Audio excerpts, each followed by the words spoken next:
Abasuubuzi abakolera ku nguudo z'omu Town Council y'e Kyengera enkya ya leero balumbye eggombolola y'ensangi nga banoonya yakulembeddemu ekikwekweto eky'okuwamba ebimeeza ssaako n'ebikozesebwa mu kutunda ebyamaguzi byabwe mu kiro ekikeesezza olunaku olwaleero nga baagala bamwekolereko olw'okubafiiriza ekitagambika.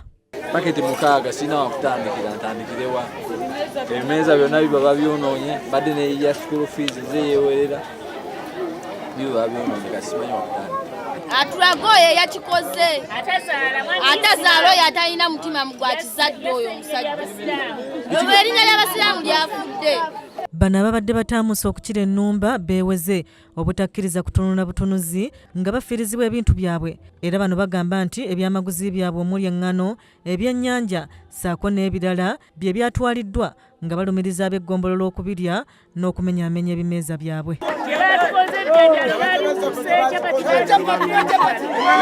Bintu bingi nnyo ebimeeza masepiki yonna emmere yonna ennyanja baabibba enkoko baagibba ebyenda bintu bingi nnyo ebimeeza masepiki yonna emmere yonna ennyanja baabibba enkoko baagibba ebyenda sanze munange emmeeza nkalu.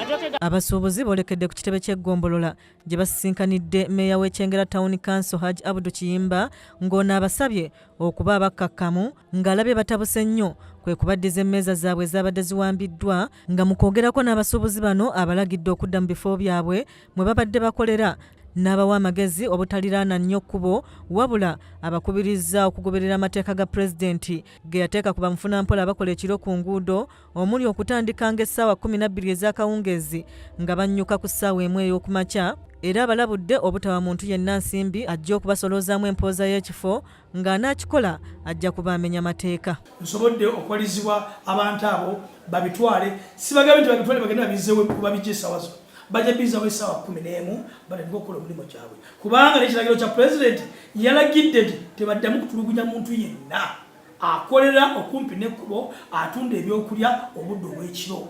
Yabagambye nti omuntu oyo aveewo ku kkubo essaawa emu ey'okumakya ekibwa esereka kirungi. Oluvannyuma lw'abasuubuzi okunnyonnyola Hajji Kiyimba ebyabatuusiddwako omuli okubaliira ebyokulya byabwe n'okumenya ebimeeza kwe bakolera, Mmeeya Kiyimba avudde mu mbeera n'ayimiriza abakola ebikwekweto ku basuubuzi obutaddamu kukola mirimu gyabwe era ono asuubizza abasuubuzi nti abaakoze ekikolwa kino baakukyusibwa abaleetera abapya kuba ekikolwa kye baakoze kya bubbi. Omukyala bwandaze mwabaddemu capati mwabaddemu enkoko nandaga nti capati ezabaddemu asanzeemu 4 endala zonna baazitidde.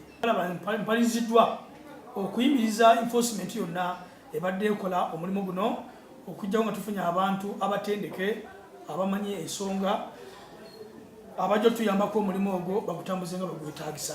Abamu ku bakansala b'omu kitundu kino bavumiridde ekikolwa kino eky'okutulugunya bamufunampola nga boonoonebwa ebintu byabwe kye bagambye nti guno kirabika bagufudde muze ng'enjala bwe baluma awo nga bakola ebikwekweto ku maali y'abasuubuzi. Twafunye ekizibu nti bakozi ba Kyengera Town Council bakozeemu leero ebitali birungi.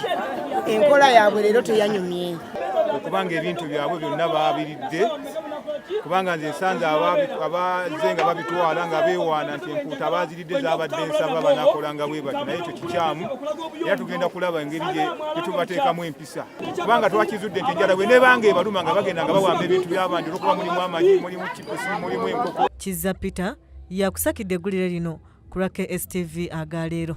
Tubonaabona laba enva zaffe bannange laba enva zaffe bino bijanjaalo bizinensi akabiro naweddewo kapita.